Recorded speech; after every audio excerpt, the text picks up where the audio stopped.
You should have saved me some.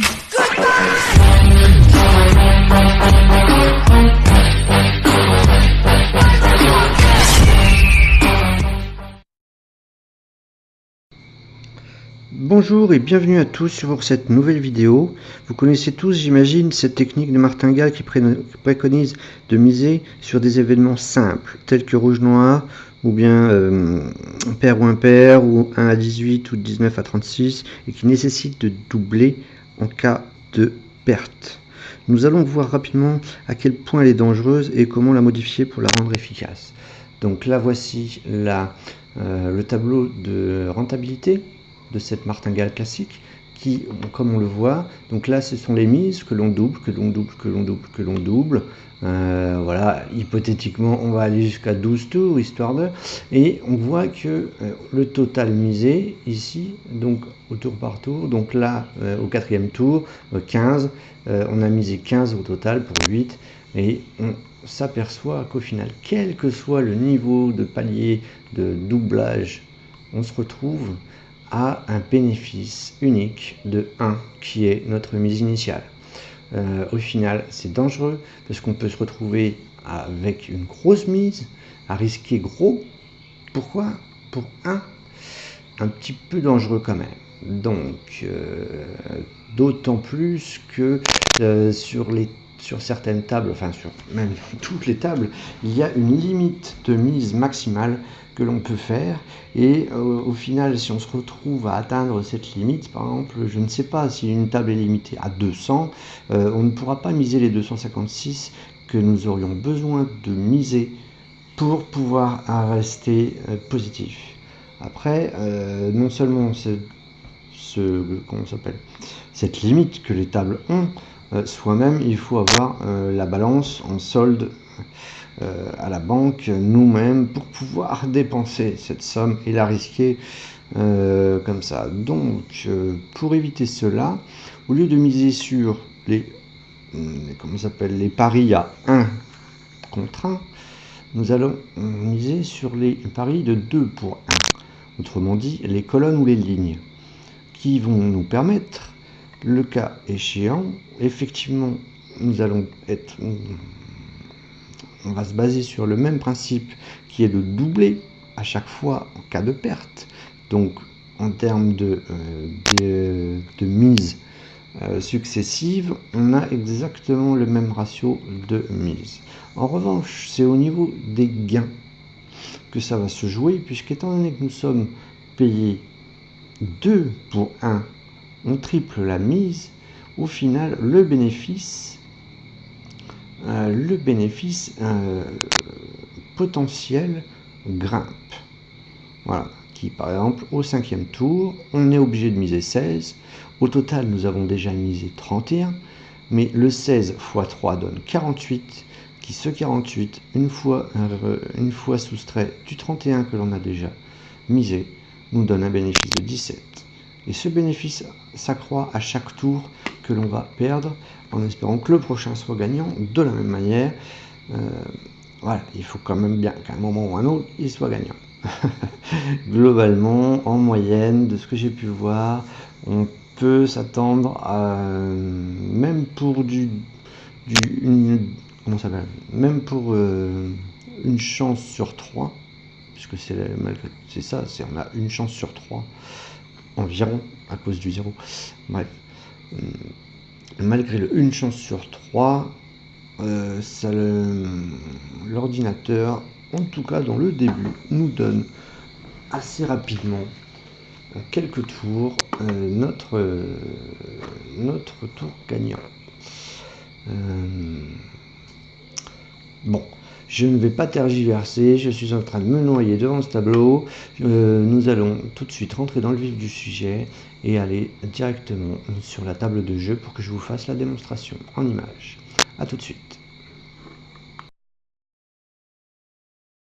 Bien, nous voici sur une table de roulette, tout ce qu'il y a de plus normal. Ici, il s'agit d'une session que j'ai enregistrée, que j'ai ensuite accélérée 1,5 fois, car elle durait 18 minutes à l'origine, mais je n'y ai fait aucun trucage, ni aucune coupe. La séquence dure tout de même 12 minutes, mais je vous conseille de la regarder en entier, car on y voit quelques subtilités de la technique. Donc la voix est légèrement aiguë, c'est à cause de l'accélération. Voilà, donc là l'idée est de miser sur une colonne et de passer les tours. Là on voit que l'on perd, donc nous allons doubler. Et on relance.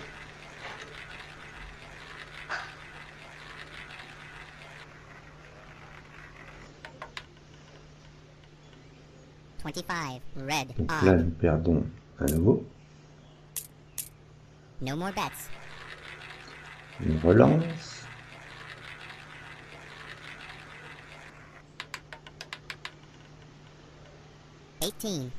Bim, on gagne 12.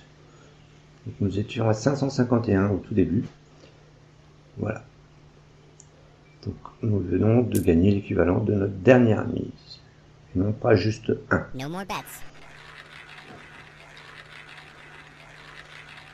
Donc là, vous voyez, c'était tombé sur le 18. Donc je vais prendre la ligne du 18. Voilà, et je mise dessus. Donc là, on a perdu le premier coup. On redouble à nouveau.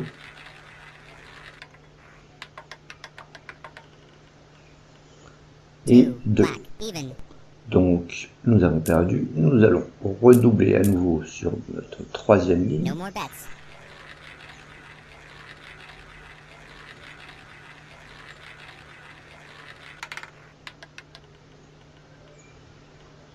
Et boum, 3. Voilà. Et vous voyez, on augmente à chaque fois une carte. Donc là, on est sur 3 tours avant de tomber sur notre mise. Voilà. Donc là, vous voyez, j'alterne entre les lignes et les colonnes. Et en fonction de l'endroit où mon gain se produit, vous voyez, j'étais au tour où nous avons gagné, donc c'était à 3. Du coup, j'ai pris la première colonne.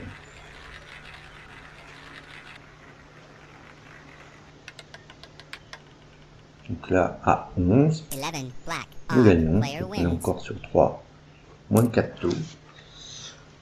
Donc là, on a gagné à 11, donc je change pour passer aux lignes, et je prends la ligne gagnante.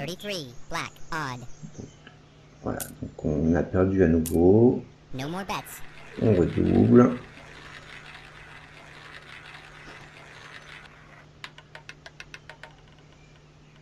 Voilà, 29. Donc là, 29, je prends la colonne où se trouvait le 29. Donc en alternant colonne et ligne, ça retarde, on va dire, l'ordinateur de nous calculer, si on peut dire ça comme ça, c'est-à-dire de nous anticiper et de vouloir nous contrer. Puisque systématiquement on change, pas de stratégie, mais comment ça s'appelle, de mise. Plutôt que de rester sur 2 critères, noir ou rouge, pair ou impair, ou première moitié ou deuxième moitié, à chaque fois on a 6 possibilités, on a 5 autres possibilités en sortie de mise pour changer. Du coup, voilà. Donc là on est parfois obligé de monter jusqu'à plusieurs tours. Voilà. Et vous voyez que on augmente régulièrement nos gains. Voilà, en 4 minutes, on a déjà augmenté de 30 € notre solde de départ.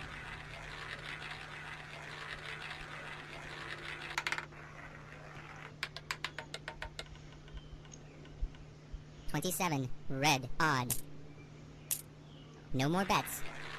Et donc, on continue d'alterner, on continue de doubler 2, black, even. jusqu'à notre gain. No more bets. Et vous voyez, ça arrive assez rapidement, hein, l'air de rien. On est sur du 3-4 tours en moyenne Red, odd. avant que la roulette ne nous donne notre mise gagnante. No more bets. Donc là, on arrive à 8 de mise.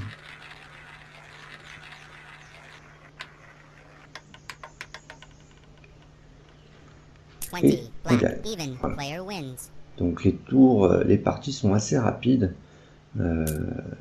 jusqu'au moment d'être No more gagné. bets. Même si il peut arriver, bien entendu, d'être en déveine, ou que l'ordinateur 15, black, odd. veuille nous embêter un peu, hein, et qu'il nous fasse durer No more bets. notre séquence de doublage systématique, dans quel cas ça peut effectivement être embêtant, 13, comme black, vous allez le odd. voir là, tout à l'heure. Par la suite, No more une bets. séquence comme celle-ci se produit.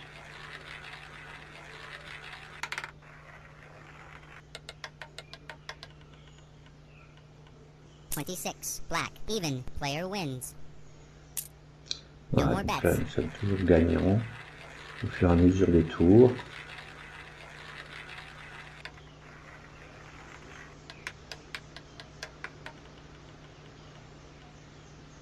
$6, black, even. No more bets. Donc à savoir que si l'on ne veut pas monter excessivement en mise, 30, red, even. Player nous wins. pouvons doubler. Enfin, par exemple, si je veux arrêter de miser à un palier de 8, c'est-à-dire qu'on a misé 1, on a perdu, on a misé 2, on a perdu, on a misé 4, on a perdu à nouveau, on a misé 8, et on perd à nouveau, par exemple. No more bets. Si nous devons doubler par principe. En revanche, on n'est pas obligé, car on peut rester positif 36, en faisant une red, deuxième even. Player mise wins. après notre 8. On peut remiser à No more nouveau le bets. 8 et nous serons toujours positifs en cas de gain. Voilà. Après, j'aurais tendance à 2, conseiller black, even. de ne pas faire ce qui va se passer là d'ici 1 à 2 minutes, c'est-à-dire de ne pas forcément monter, car forcément plus on monte, et si l'ordinateur red, a vraiment odd. décidé de nous contrer et de nous empêcher No more bets. de l'avoir, il peut. Ça, il faut pas se leurrer, et même en cas dans le vrai 21, hasard, red, odd. il est clair que on peut être en période de déveine No more bets. et être perdant. Hein. Il faut pas se leurrer, comme tout ça reste un jeu de hasard. Il n'y a pas de 100% parfait. Voilà, c'est juste une meilleure technique en termes de martingale. Voilà, donc là, je crois que c'est à ce moment-là, voilà, que ça va se produire. No more bets.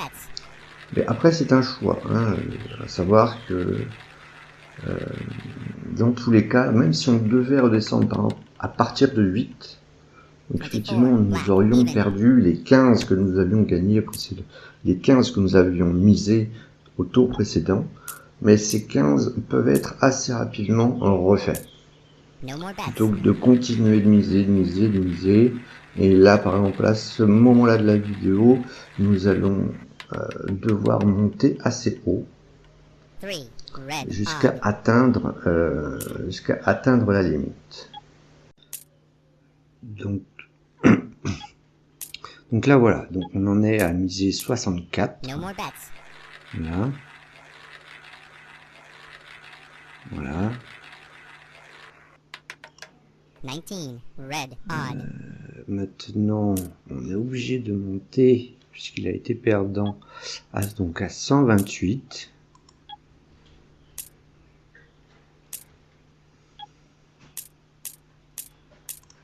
No more bets. Voilà, qui à nouveau perdant, malheureusement. 24. Black. Even. Va me forcer à miser donc 258. En revanche, on est bloqué par la mise maximale qui est limitée à 250. Et là, heureusement pour nous, donc ça va tomber juste. Voilà, et on le remporte. Et là, on peut s'apercevoir qu'on a fait donc un gain de 750. Globalement, par rapport à notre mise de départ, on a un bénéfice de 250. Voilà, ce qui est plutôt pas mal. Voilà, je trouve ça plutôt intéressant. Et là, donc, je repars sur une petite séquence. Je poursuis et j'ai poursuivi sur 2-3 tours. Vous allez voir que la grosse séquence n'a pas perturbé la roulette et elle est repartie sur des moyennes de 3 à 4 tours avant de tomber juste. Voilà, donc ce qui peut être intéressant, plutôt que de monter, comme je le disais, plutôt que de monter aussi haut, il est préférable, je pense, de se limiter à un palier précis, par exemple 8 ou 16, selon le solde que l'on a. Si on part avec 500, limite, on peut même voir à faire des paliers de 32. Après, si on part avec un solde initial plus faible, peut-être se limiter à des paliers de 4 ou 8, quitte à revenir à chaque fois à 0 ou à faire une deuxième mise au palier auquel on s'arrête, puisqu'on reste positif à la deuxième mise identique, mais repartira d'un peu plus bas, ça évite les grosses pertes, on va dire, qui peuvent être conséquentes. Si vous voyez, si à la mise de 250, si je n'avais pas eu mon gain, j'aurais dû miser 512 normalement, puisque 256, ensuite 512, et 512 ne m'était pas permis par la limite maximale de mise. Du coup, voilà. Effectivement, j'aurais perdu tout ça et je serais reparti de très très bas. J'aurais été perdant puisque avant de gagner, je crois que mon solde il me restait plus que 94 dans ces eaux-là. Donc effectivement, malgré tout, de la même manière que la martingale classique, si on va trop haut en palier, ça peut être dangereux. Je préfère prévenir à l'avance, que vous n'ayez pas me dire oui nanana j'ai tout perdu à cause de ta technique, etc. etc. Là juste on a les mêmes risques en termes de nombre de tours et de devoir doubler à chaque mise par rapport aux mises précédentes perdues. En revanche, au lieu de ne gagner que 1, quel que soit le palier auquel on va devoir doubler et s'arrêter avant de gagner, bon, là, au moins, on a un vrai gain au moment où on gagne. On ne mise pas beaucoup pour rien. Voilà, c'est bien le cas de le dire. Donc, voilà, j'espère que cette technique vous plaira. Je ne l'ai vu nulle part à présent sur YouTube, ou alors j'ai pas bien cherché. Donc je me dis que malgré tout, elle peut être très intéressante. J'en ai une autre en préparation pour ma prochaine vidéo que je vous montrerai, qui pourrait être à la limite même en association avec celle-ci. Voilà, qui est... Je vous laisse la surprise. Je vous dis à très bientôt. J'espère que cette vidéo vous aura plu. N'hésitez pas à laisser un pouce bleu, à laisser un commentaire, etc., etc. Vous connaissez le principe. Voilà, je vous dis à bientôt. Bye.